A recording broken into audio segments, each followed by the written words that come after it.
Hello दोस्तों, स्वागत करते हैं आपका एक बार फिर से अपने यूट्यूब चैनल आर के क्लासेज में। दोस्तों यहाँ पे मैंने लिया हुआ है फिजिक्स क्लास 12 का एक गजब का टॉपिक, जिसका क्वेश्चन मैं लेके आया हूँ। दोस्तों वो चीज़ मैं आपको समझाने की कोशिश करूँगा। दोस्तों ये टॉपिक आपका बहुत ही लाजवाब है, इसकी मदद से आपका बहुत सा डाउट क्लियर होने वाला है। तो बने रहिए लास्ट तक इस वीडियो में, तभी दोस्तों आपको सब कुछ समझने में अच्छा लगेगा।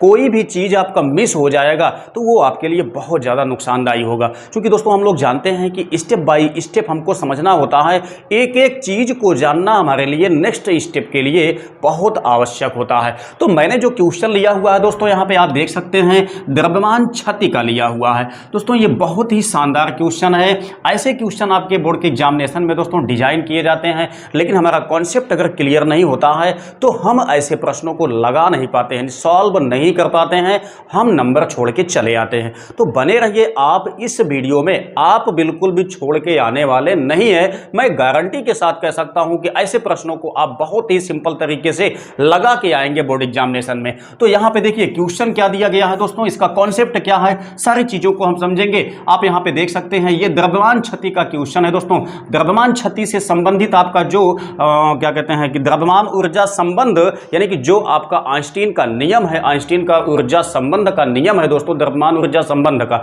वो आपका समीकरण इसी चैनल पे अपलोड है। नहीं देखा है आपने, डिटेल आप लोग जानना चाहते हैं तो उस क्लास को आप लोग देख लीजिएगा। बहुत ही आसान तरीके से मैंने वहां पे आपको समझाने की कोशिश किया हुआ है कि आइंस्टीन का द्रव्यमान ऊर्जा समीकरण क्या होता है, कैसे उसको जनरेट किया जाता है।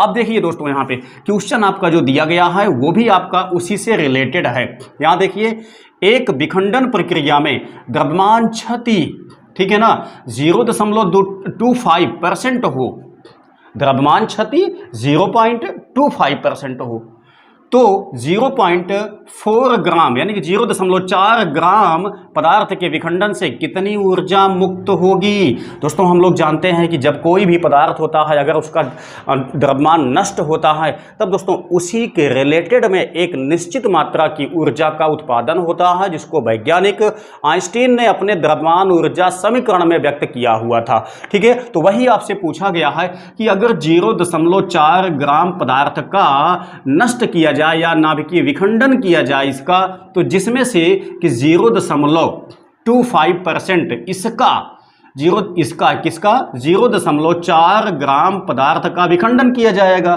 तो इसका दोस्तों कितना 0.25% जो है वो पदार्थ आपका नष्ट हो जाता है, उसके द्रव्यमान में क्षति होती है। तो जब द्रव्यमान में क्षति होती है इतने परसेंट का, तो कितनी ऊर्जा का उत्पादन होगा, ये आपसे क्वेश्चन में पूछा गया है। तो दोस्तों ध्यान दीजिए, यहां पे बात को समझिएगा। 0.4 ग्राम पदार्थ आपका नष्ट किया जा रहा है।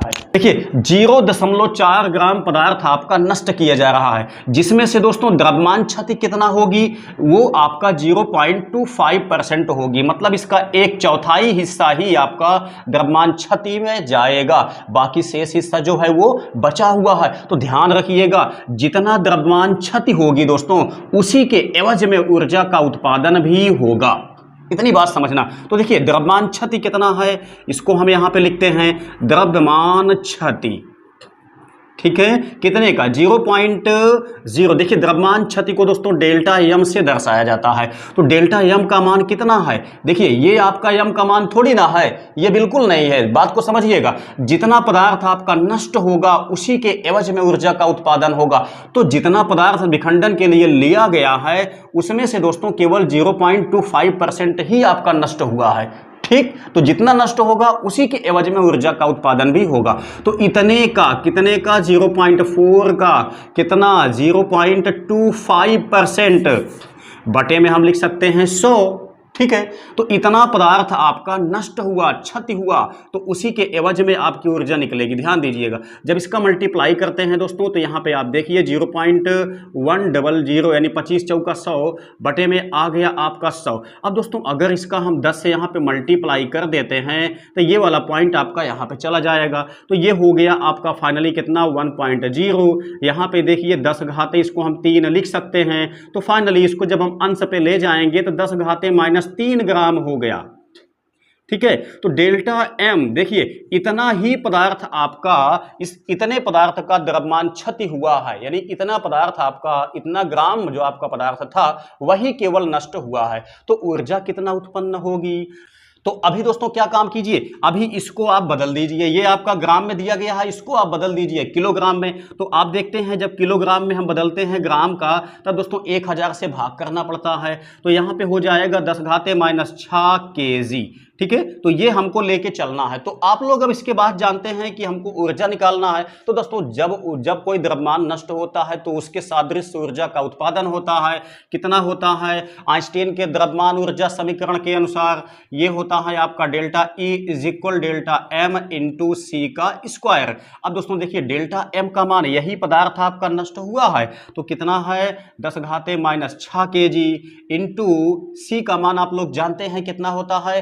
3 × 10⁸ मीटर प्रति सेकंड स्क्वायर प्रति सेकंड होता है। वो आपका चाहे क्वेश्चन में दिया गया हो या ना दिया गया हो, आपको याद रहना चाहिए। तो यहाँ पे आप पुटअप कर दीजिए 3 × 10⁸, तो ये हो जाएगा स्क्वायर। यहाँ पे देखते हैं 10⁻⁶, यहाँ पे 3 × 9 हो गया, गुणे 10⁸ 2 16 आ गया। अब दोस्तों अगर इसको हम काटते हैं तो आप देखेंगे डेल्टा E की वैल्यू यानी कि ऊर्जा कितना निकलती है? ये तो कैंसिल हो गया है, ये 9 × 10⁻10 आ जाता है आपका, 6 कट जाएगा, 10 बचेगा। ठीक है, इतना आपकी ऊर्जा निकलेगी जो कि जूल में आएगी। अब दोस्तों अगर इसी जूल को हमको बदलना हो इलेक्ट्रॉन वोल्ट में, क्योंकि क्या होता है कि यहाँ पे जो ऊर्जा आपकी नष्ट होती है अधिकांशतः उसको इलेक्ट्रॉन वोल्ट में व्यक्त किया जाता है। तो आप लोग यहां से देखेंगे इलेक्ट्रॉन वोल्ट में इसको कैसे बदलेंगे। दोस्तों अगर इसमें हम 1.6 × 10⁻⁻19 से भाग दे देते हैं, तब दोस्तों ये इलेक्ट्रॉन वोल्ट में कन्वर्ट हो जाता है। अब दोस्तों अगर जब इसको हम काटते हैं तो काटने के बाद आपका जो फाइनली मान आता है वो कितना आता है? 5.625 × 10⁻29 इलेक्ट्रॉन वोल्ट।